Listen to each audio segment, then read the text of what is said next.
A pedagogia freiriana de Paulo Freire tem por princípio considerar os conhecimentos prévios do aluno para a aprendizagem. Ela não toma o aluno como um ser incompleto, a ser preenchido, mas como alguém capaz de participar ativamente de seu processo de aprendizagem. Isso aqui é Ruptura do Coletivo Centelha. A gente está falando aqui, grosso modo, sobre o que é a pedagogia freiriana e do Paulo Freire, né? Porque no vídeo anterior a gente termina aqui num ponto do livro em que se traz essa ideia, né? Pautada aí na tal da escola sem partido, que vai acusar os professores esquerdistas de estarem doutrinando seus alunos, né? Esses adolescentes que ora são vistos pelos mesmos agentes do poder como perigosos e dignos de punição, e até punição de morte, né? A tal carta branca dada à polícia. Também, por outro lado, esse adolescente, que pode ser esse ser perigoso, que precisa ser morto ou encarcerado como adulto, por outro lado, ele também é visto como alguém vulnerável, alguém suscetível, alguém manipulável, alguém doutrinável. Esse sujeito adolescente, que esses setores da política, do poder, vão colocando aí em pauta, ele na verdade é bastante contraditório. É isso que a gente quer dizer aqui.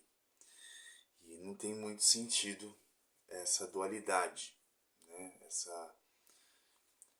São dois caminhos, né, bem diferentes, né? O adolescente que deve ser responsabilizado, dependendo da situação, até morto, e esse adolescente que é vulnerável ao professor perigoso esquerdista. A gente está falando aí desse projeto de lei, esse Escola Sem Partido, né, que tem como responsável o Magno Malta, uma figura bastante ligada ao Bolsonaro, à extrema-direita, a ideias conservadoras, né? O que a gente combate aqui é o pensamento simplista. Geralmente, pensamentos simplistas do poder, eles são geradores, causadores de violência. Violência contra nós humanos, cidadãos, vulneráveis a um sistema autoritário, né? Então, por isso que eu trago aqui essas pautas, para a gente pensar a nossa liberdade também, né? Então, diz aqui, né, de que a pedagogia do Paulo Freire, ela considera os conhecimentos prévios do aluno para a aprendizagem. O aluno não é aquela tábula rasa, um material a ser moldado por um doutrinador qualquer. Mas o ódio e a irritação que Paulo Freire suscita na direita não tem nada a ver com a defesa da liberdade intelectual. Antes, sua pedagogia incomoda por ameaçar a exclusão que estrutura o capitalismo brasileiro. Durante muito tempo, o analfabetismo foi um elemento central de exclusão política. A Constituição de 1891, que sucedeu à abolição, proibiu os analfabetos, em sua maioria escravos, recém-libertos, de votar. Essa proibição se manteve pelo século de alternância entre ditaduras e democracias racionadas que se seguiu, só sendo abolida com a Constituição de 1988, um século depois, né? Para os setores conservadores, o Programa Nacional de Alfabetização, coordenado por Freire, a convite de João Goulart, vamos recorrer à história sempre, era um verdadeiro golpe, pois colocava em risco a manutenção da exclusão política desta população. Quando se fala, né, em conservadorismo, ideias conservadoras, pessoas conservadoras, logo me vem essa ideia. O que se quer conservar de fato aqui, né, é a exclusão de algumas pessoas, são violências, são ideias reduzidas sobre o ser humano, né? Essa conservação e essa manutenção, né, desse tipo de de ideia, né? De prática também, não é só ideia, né? Segundo o levantamento da comissão chefiada por Freire, o número de analfabetos entre 15 e 45 anos em setembro de 1963 era de 20.442.000, sendo que a população era de aproximadamente 80 milhões de pessoas. Poucos dias depois do golpe, o programa foi extirpado e 2 meses depois Paulo Freire foi preso e torturado. Muito conveniente essas questões trazendo Paulo Freire, né, trazendo exclusão, trazendo violência de Estado, das instituições.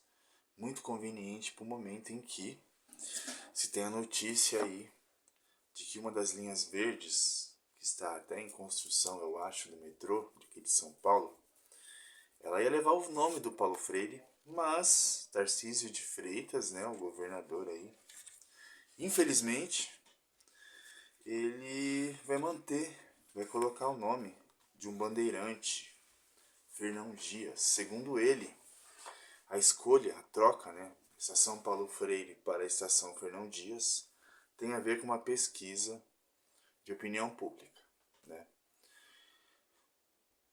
Assim, de qualquer forma, isso mostra o quanto o nosso inconsciente, nosso imaginário popular, ele abraça algumas figuras, alguns tipos de ideia e repudia e quer até exterminar outras. Será que as pessoas realmente sabem quem foi Paulo Freire? Ou simplesmente associa a um esquerdista, um terrorista que foi torturado? Porque até o fato dele ser torturado pode não comover parte das pessoas, parte da população. Pode ser mais um terrorista que teve o que merecia, né? Entre aspas aqui.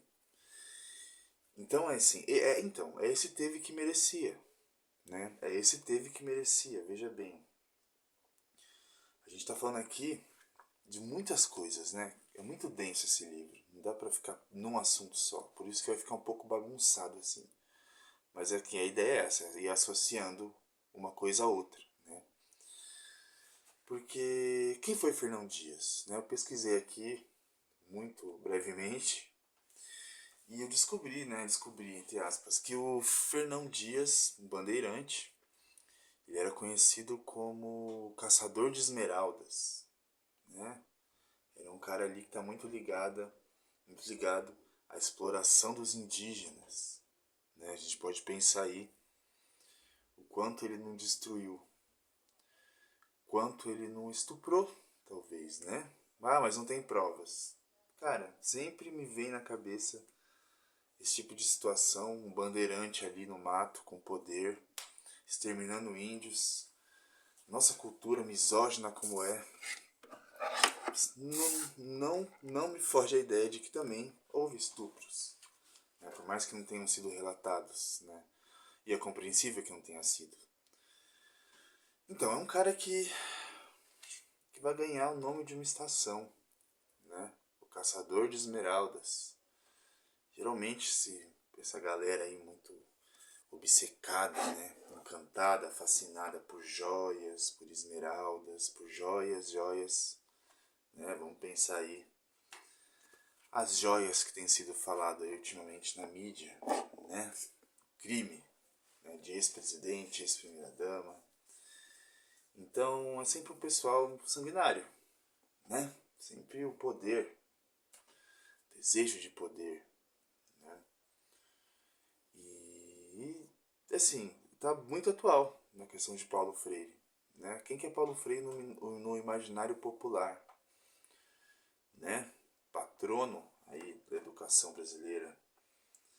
E a gente vê um cara como Tarcísio de Freitas, que também aí a gente pode pensar e associar as suas ligações políticas, a gente vai saber muito bem onde vai dar.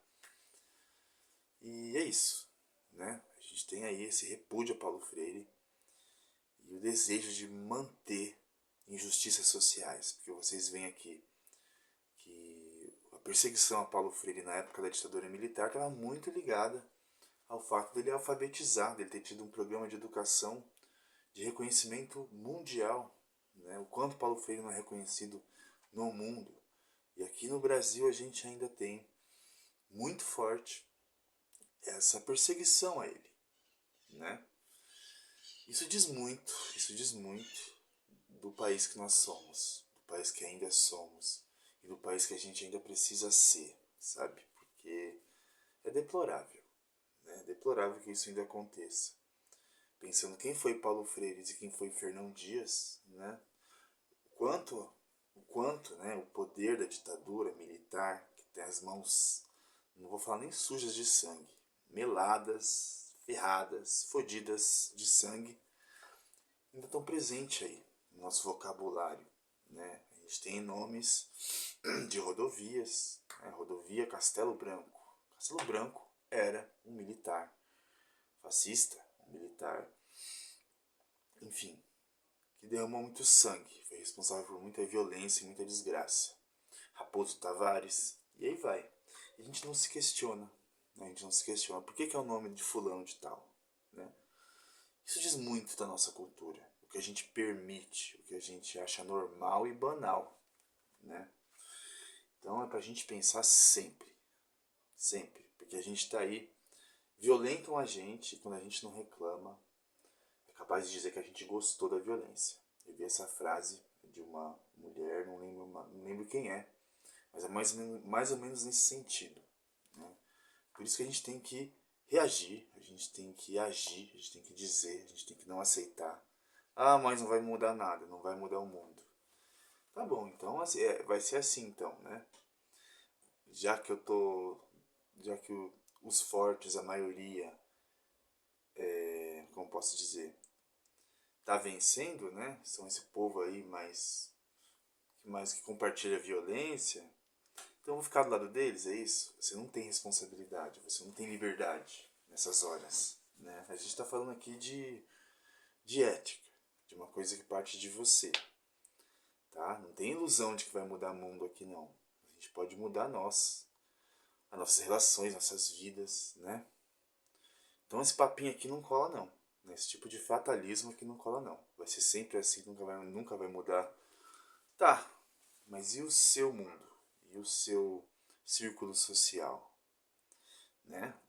Você não vai se responsabilizar? Como você reage a isso? Né? Então não vem com essa balela aqui de que, mas eu não posso mudar o mundo. Ninguém pode, né? Ninguém pode sozinho, não, né? Então aqui não cola. É um assunto muito longo, muito longo. Os próprios jovens são incentivados a atuar como censores e delatores. Os X9s, né? A molecada é incentivada a ser X9, ser cagueta. Se houvesse uma lei de censura clara, seria relativamente fácil burlá-la. Tais e tais palavras estando proibidas, usam-se outras e evita-se um processo. Contudo, cabendo a cada estudante o papel de censor, fica o professor exposto ao julgamento instantâneo realizado pelas redes sociais, a partir de provas produzidas por celulares, sempre prontos para entrar em ação no momento preciso. Né? Celulares sempre prontos a entrar em ação no momento preciso. Abstração feita do contexto da aula, do programa do curso e etc. A segunda medida é mais simples e consistente. A segunda medida é mais simples e consiste em limitar o acesso da juventude à escola e à universidade. A defesa do homeschooling, né, a escola em casa. E da tese de que o ensino universitário é um fetiche e não deveria ser para todos, seguirá a vapor essa tese, né? Eu me atrapalhei na leitura porque eu já falei aqui, né, que essas questões me mobilizam bastante. Pois é, vamos lá, vamos por partes. Primeiro que tem aí hoje uma ferramenta, o celular, essa coisinha aqui que eu tô falando, na mão dos alunos. A gente já teve aí situações na mídia, né, no cenário público, expondo isso, falando sobre isso, mostrando isso, né, de alunos com celular, filmando o professor, acusando o professor de ser doutrinador. E não para só aí. Vai falar de de cultura africana na escola. Vai falar. Não vai demorar muito para as pessoas, né, relacionarem cultura africana com coisas do demônio. Entra aí o racismo, né? Entra aí questões de religião, né? Religião que a gente sabe muito bem qual que está alinhada com os discursos mais conservadores, não é? Olha só, o balaio de gato, o caos que isso não vira, né? Então tem essa questão também, né? Infelizmente, muitos jovens, muitas crianças, que claro, né, elas absorvem aquilo que vem dos pais. Pais conservadores, pais fascistas, pais preconceituosos, que vão incentivar seus filhos a cometer esse tipo de ação, né, de filmar o professor ali e acusar o professor de doutrinação esquerdista, do demônio, né? O problema. Daí tem a defesa também do homeschooling, né? A defesa do homeschooling, que é a escola em casa. Outro problema, porque aí vai restringir cada vez mais a possibilidade dos jovens e das crianças se abrirem para o mundo, aceitar a diversidade, aprender outras coisas, né? A gente sabe onde isso acaba, né? A gente falou aqui no vídeo anterior sobre essa ideia de tornar a escola um lugar de perigo, né? Porque ali está acontecendo ali a ideologia marxista de gênero e não sei o que é tudo uma balela inventada. E restringir a educação dos jovens, a família, a igreja, instituições de controle, de poder, de punição, instituições que prendem, amordaçam, acorrentam, e instituições que podem ser manicomiais. Não estou dizendo aqui que toda família, toda igreja é do mal, né? A gente não acredita em bem e mal aqui. Isso aí é contos de fadas, não sei. A gente vai falar disso agora, né? De bem e mal. Isso é muito complexo.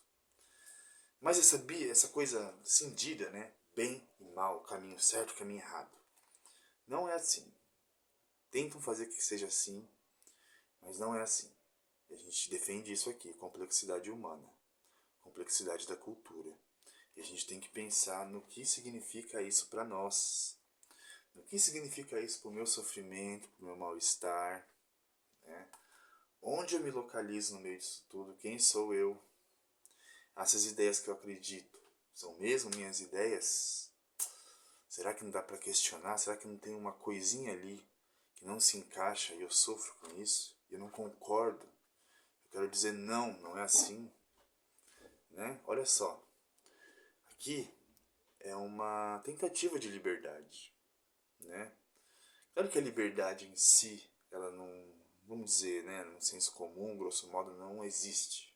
A gente sempre vai estar alienado a alguma coisa. Mas a gente tem que pensar na busca de melhor do que viver preso, né? Seja preso ideologicamente, seja preso afetivamente, seja tudo isso junto, seja concreto, essa prisão seja concreta, né? Muitas vezes encarceramento. Então a gente está falando aqui de instituições que tentam ter a nossa vida, ter nossa alma, se precisar, tá? Não é só o corpo, não. A gente fala da lógica de trabalho aí, muitas vezes não é só o corpo que eles querem, não, nossa alma também. Daí a lógica neoliberal, né? Que a lógica neoliberal virou um estilo de vida, inclusive, um estilo de pensar. Vejam bem, né? Como isso pode destruir a gente, pouco a pouco, né? Então por isso que é importante pensar tudo isso, localizar aqui por que tanto ódio a Paulo Freire. Por que tanto ódio a Paulo Freire? Vamos pesquisar quem foi Paulo Freire. Vocês não gostam de ler, não tem paciência para ler, não tem prática? Vídeo no YouTube. Vão ver. Mas vão ver de pessoas que têm legitimidade para falar disso. Né? Porque não falta hoje no YouTube canais de desinformação. Ou de formação de fascistinha, de fascistoide. Isso tem aí a rodo, né? E aqui a gente quer formar humanos pensantes. Não é formar humanos bonzinhos, não, de luz, porque isso não existe também, tá? A gente até pode ser luz, mas a gente também é sombra, se for o caso, se for essa interpretação que vocês gostam. Não existe só bonzinho, não, tá? Em lugar nenhum. Nem dentro da esquerda, das esquerdas. Vocês acham que vão chegar e vai ter um monte de gente. Ah, pensa igual a mim, votou na mesma pessoa que eu. Todo mundo é legal. Mentira, não é assim não. Vai ter autoritarismo também. Vai ter autoritarismo na psicanálise. Sim. Vai ter autoritarismo nas universidades. Sim. Então, onde houver mais de um humano se relacionando, vai ter problema, tá? Vai ter problema e a gente tem que se haver com isso. Eu acho que o vídeo ficou longo. Eu acho que eu comecei dizendo de alguma coisa e acabei aqui. Mas tudo bem. Tudo bem. Eu queria dizer outras coisas, mas vai ficar para outro vídeo. Mas é isso. Por que esse ódio a Paulo Freire? Por que essas distorções? Né? Com o que a gente tem que romper? Né? Já que o livro aqui é esse, ruptura. Com o que a gente tem que romper? Né? Pensem bem aí. Pensem bem. Qualquer tentativa de reinstaurar o sistema de pactos à nova república em nome de alguma forma de governabilidade ilusória expressa somente a ausência profunda de horizontes e a capitulação final. A miséria da política brasileira está na incapacidade de fazer o luto de seus modelos de compromisso e assumir sua obrigação de agir, reconhecendo a impossibilidade de reconciliações. Que se diga em voz alta: a era das conciliações acabou.